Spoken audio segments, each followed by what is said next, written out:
कुछ तो गड़बड़ है दया, कुछ तो गड़बड़ है। इस कोरोना वायरस, चाइना और 23 जनवरी के बीच में कुछ तो गड़बड़ है। आप सोच रहे होंगे कि मैं मजाक कर रहा हूं, मगर ये जो रिपोर्ट्स हैं, जो पब्लिश्ड हैं, ये मजाक नहीं है। और अगर इनके ऊपर आप नजर डालोगे और थोड़ा सा दिमाग लगाओगे तो आपको लगेगा कि ये मजाक नहीं, ये बहुत सीरियस बात है। 23 जनवरी इंपॉर्टेंट क्यों है?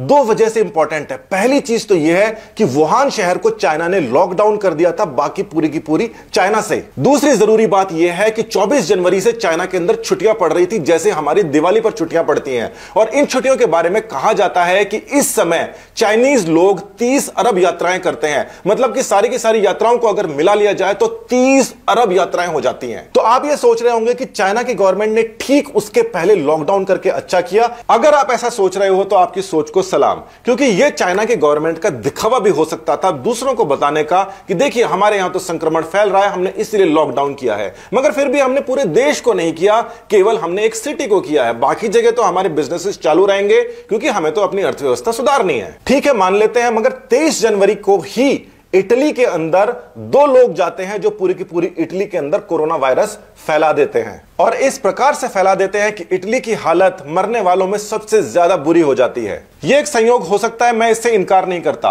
मगर वुहान से बाहर अलग अलग देशों के अंदर संक्रमण किस प्रकार से फैला है उसके ऊपर आप नजर डालिए। तो अमेरिका के अंदर 15 जनवरी को एक केस आ चुका था, और यह केस वो था जो कि वुहान के सी फूड मार्केट के अंदर नहीं गया था। यानी कि यह कम्युनिटी स्प्रेड वाला केस था, यानी कि थर्ड स्टेज वाला। थर्ड स्टेज यानी कि कम्युनिटी के अंदर फैल रहा था 12 जनवरी को, और उस समय तक कोई लॉकडाउन नहीं था। हर रोज लाखों लोग वुहान से बाहर जा रहे थे। देखिए 25 जनवरी तक तो श्रीलंका में भी संक्रमण पहुंच गया था। श्रीलंका तक वुहान से डायरेक्ट फ्लाइट नहीं है, यानी कि वुहान से कहीं और गया होगा और वहां से श्रीलंका आया होगा। अब जहां पर फ्लाइट की बात आ गई है तो फ्लाइट के मैप के ऊपर जरा नजर डालते हैं। यहां पर एक बात आपको ध्यान में रखनी पड़ेगी कि वुहान से चाइना के अंदर कितनी फ्लाइट्स हैं और वुहान से चाइना के बाहर यानी कि इंटरनेशनल कितनी फ्लाइट्स हैं। तो इस ग्राफ के अंदर आप देख सकते हैं कि वुहान से इंटरनेशनली कितनी सारी फ्लाइट्स हैं, और इसके अंदर ही आपको यह भी दिखाई दे जाएगा कि अफ्रीका के अंदर किसी भी प्रकार की कोई फ्लाइट नहीं है, जहां पर संक्रमण फैला भी नहीं है। साउथ अमेरिका के लिए भी कोई डायरेक्ट फ्लाइट वुहान से नहीं है, जहां पर ब्राजील है देखिए, और ब्राजील के अंदर भी इतना कोई खास संक्रमण का असर नहीं है। इंडिया, पाकिस्तान, नेपाल, भूटान, बांग्लादेश तक भी कोई डायरेक्ट फ्लाइट नहीं है, और यहां पर भी संक्रमण के बहुत ज्यादा मरीज नहीं है। यानी कि वुहान से जहां पर डायरेक्ट फ्लाइट्स है वहां पर हर जगह भर भर के संक्रमण जा रहा था, और जहां पर फ्लाइट्स नहीं है वहां पर संक्रमण नहीं जा रहा था। यानी कि यह बहुत तेजी से बढ़ने वाला वायरस था। और अगर यह इतनी तेजी से बढ़ने वाला वायरस था जो कि लॉकडाउन लगने से 15 दिन पहले तक कम्युनिटी के अंदर आ गया था, तो चाइना के अंदर कितना फैलना चाहिए। वुहान से चाइना के अंदर देखिए कितनी बढ़िया कनेक्टिविटी है। ये जो नीले और नारंगी आप रंग देख रहे हैं, स्पॉट्स देख रहे हैं, ये वो जगह है जहां पर वुहान से डायरेक्ट फ्लाइट्स जाती हैं। साथ ही में इस ग्राफ के अंदर आपको दिखाई दे रहा है जो वुहान से इंटरनेशनल फ्लाइट्स जा रही हैं। तो इन दोनों के अंदर आपको जो अंतर है वो साफ नजर आ रहा है कि चाइना के अंदर बहुत ज्यादा फ्लाइट्स हैं डोमेस्टिक, जैसा कि हमेशा होता है, और चाइना के बाहर फ्लाइट्स कम है, इंटरनेशनल फ्लाइट्स कम है, जैसा कि अक्सर होता है। क्या आप इस बात को मानने को तैयार हैं कि एक आदमी अगर इंटरनेशनल फ्लाइट पकड़ता है तो 100 आदमी डोमेस्टिक फ्लाइट पकड़ते हैं? एक आदमी बाहर जाता है तो 100 कम से कम कंट्री के अंदर घूमते हैं। ये तो बहुत साधारण सी बात है। चाइना का रेल नेटवर्क भी बहुत ज्यादा स्ट्रांग है, और वहां की जो कनेक्टिविटी है पूरे चाइना से बहुत अच्छी है। हर रोज 2 लाख से ज्यादा नागरिक वहां से दूसरी जगह में ट्रेवल कर रहे होते हैं। हर रोज 2 लाख, 15 दिन के अंदर 30 लाख। 15 दिन के अंदर 30 लाख यात्री केवल रेल से गए हैं, उसके अलावा फ्लाइट से गए हैं, पैदल भी गए हैं, बस से गए हैं, कार से गए हैं। मगर इंटरनेशनल जहां जहां पे संक्रमण गया है वहां पर केवल फ्लाइट से गए हैं। मैं ये कहना चाहता हूं कि चाइना के अंदर जबरदस्त तरीके से संक्रमण फैल सकता था, मगर वो फैला नहीं, और जो फैलाने वाले लोग थे वो पूरे चाइना के अंदर हर जगह घूम रहे थे, मगर उनको वो संक्रमण हुआ नहीं। आखिर ऐसे हुआ कैसे? बचपन के अंदर डीपीटी का और अलग सारे के सारे टीके लगते हैं, मगर क्या जवानी के अंदर, बूढ़ों के अंदर कभी कोई वैक्सीनेशन देता है? 2019 के अंदर चाइना ने ट्यूबरक्लोसिस यानी कि टीबी के खिलाफ वैक्सीनेशन दी थी। वो पूरे के पूरे कंट्री के अंदर दी गई थी। इसकी काफी ज्यादा चर्चा भी हुई थी। क्या ऐसा हो सकता है कि चाइना के पास में ये वायरस पहले से मौजूद था और इसकी जो काट वाली वैक्सीन है वो पहले से मौजूद थी और टीबी की वैक्सीन के साथ में घोलकर उसको पिला दी गई हो? क्योंकि टीबी के अंदर उस वैक्सीन को देने के बाद के अंदर जो केसों के अंदर गिरावट है वो नहीं आई, तो फिर वो वैक्सीन दी किस लिए थी? वो भी 2019 के अंदर। साथ ही के अंदर एक और बात जो सामने आती है कि वुहान के अंदर फिर उस वैक्सीन का क्या हुआ? क्या सरकार ऐसा कर सकती है कि अलग अलग शहरों में अलग अलग बैच दे दे, जहां पर एक शहर का जो बैच है, जहां पर दिखावा करना है कि यहां से संक्रमण हमें फैलाना है, वहां पर जानबूझ के वहां के लोगों को वो टीका नहीं लगाए, वो इम्यूनिटी नहीं दे? क्या ऐसा हो सकता है? बिल्कुल हो सकता है। सरकारें चाहे तो ऐसा कर सकती हैं। 23 जनवरी पर हम दोबारा से आ जाते हैं। 23 जनवरी को चाइना का एक छोटा सा शहर आइसोलेट कर दिया गया, जो कि 15 दिन से कम्युनिटी ट्रांसमिशन फैला रहा था, और केवल एक शहर आइसोलेट किया गया, पूरा का पूरा चाइना नहीं किया गया। जिस दिन चाइना के अंदर लॉकडाउन किया गया, केवल एक छोटे से शहर वुहान शहर में, वहां पर भी चाइना के लोग जिस प्रकार से इंडिया वाले लोग पलायन कर रहे थे, वो वहां पे पलायन करते देखे गए थे।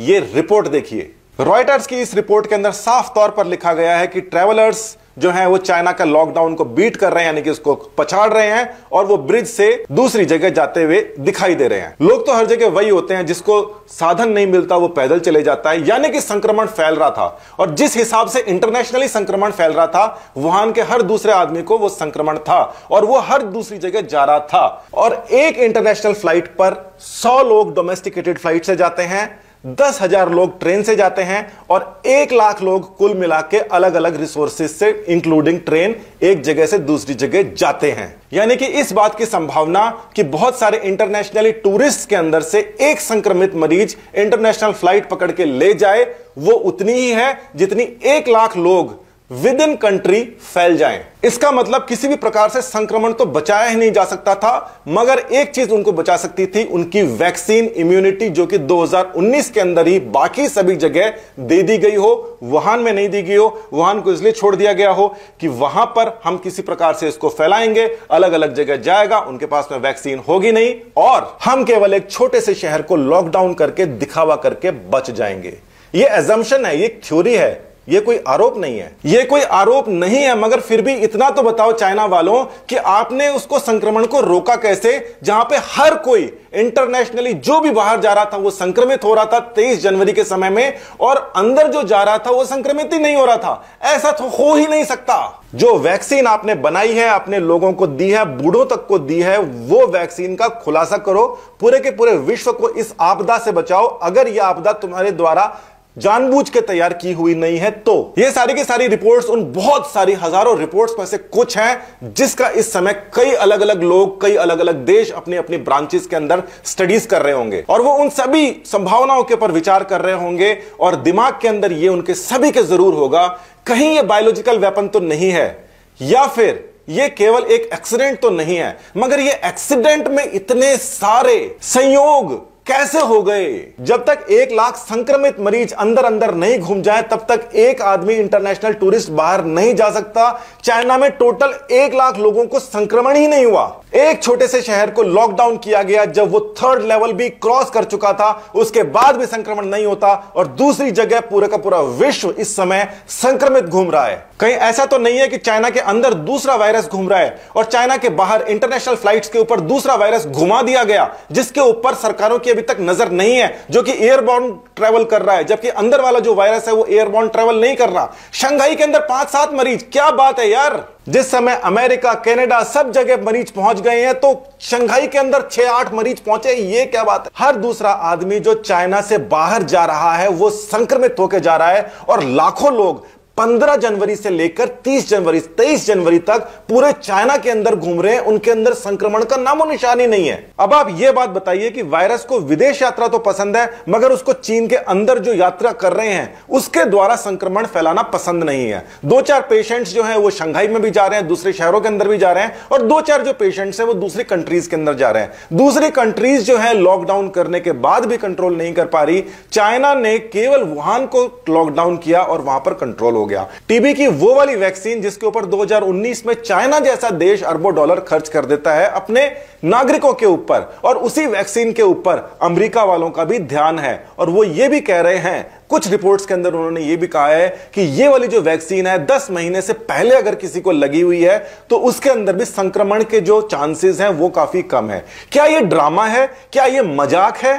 क्या है ये? बहुत सारी चीजें हैं जिसका मैंने वीडियो में जिक्र नहीं किया है, मगर साइंटिस्टों को पता है, वो इसके ऊपर गौर कर रहे हैं। एक और गौर करने वाली बात जो ये है कि चाइना ने जो अपना डेटा दिया है, प्राइमर्स वगैरह जो दिए हैं, उनकी जो इंफॉर्मेशन दी है, उसने कोई सैंपल नहीं दिया है, उसने कागज के अंदर या डेटाबेस के अंदर से जाकर एक जीनोम दिया है या जेनेटिक कोड दिया है, जिसको मैच करके आप वायरस का पता लगा सकते हैं। यानी कि दिया अभी तक कुछ भी नहीं है उसने, और ये आरोप चाइना के ऊपर हर कोई लगा रहा है। मैंने तो कहा ही था शुरू में, ये कोई मजाक नहीं है, ये सीरियस बात है।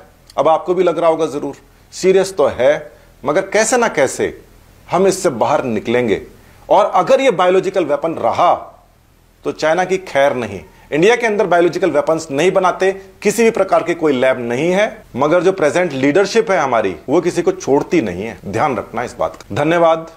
जय हिंद।